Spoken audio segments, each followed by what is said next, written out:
About 2 years ago, when I was the science director for the Maliseet Nation Conservation Council, I talked to the trustees and asked if we could do a project here. And this is what came out of it. This is the project where we're trying to get a ecosystem-based, sustainable forest management plan.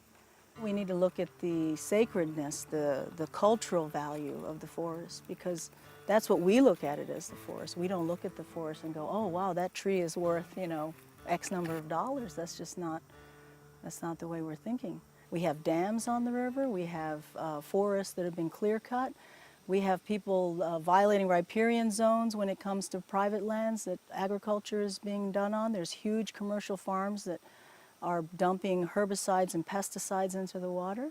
So that's where the passion for this project comes from, for the forest. The forest is where the answer is.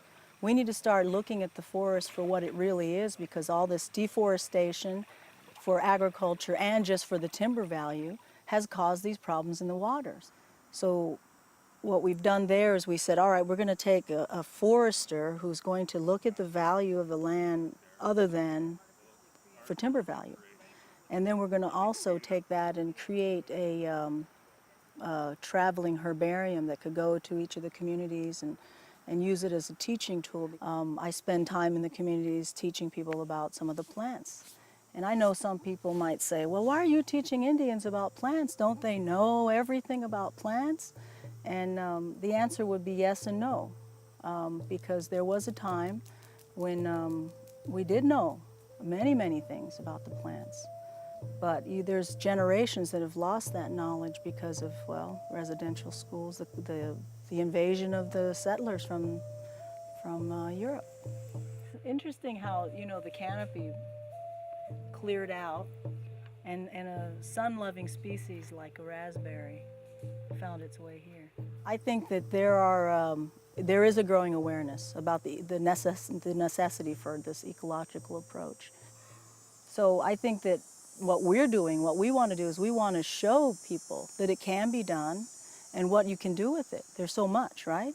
So the other organizations, I work with a lot of organizations because I think it's going to take everybody. It's not going to be just, the indigenous people who are going to make this change. We all need to work together. So I guess my perception of it is that it is a part of a bigger puzzle, that we are trying to make these so-called islands grow to where they're engulfing each other, and then we all become stronger that way. So through that, because of that, I do travel. I travel a lot to many communities. I think that if we're going to preserve our culture, and we're going to preserve our language, which is part of the culture, and everything that we want to preserve about the people here, we have to preserve the forest. Because where am I going to be an Indian? In Fredericton, downtown, Queen Street, Toronto? Where am I going to find a feather? Where am I going to find, plants that I need for my medicine and my food? So yes, I see a direct connection, and I think that it's, I guess that's what I feel, is that I think that we, as indigenous people, we have a responsibility to teach this.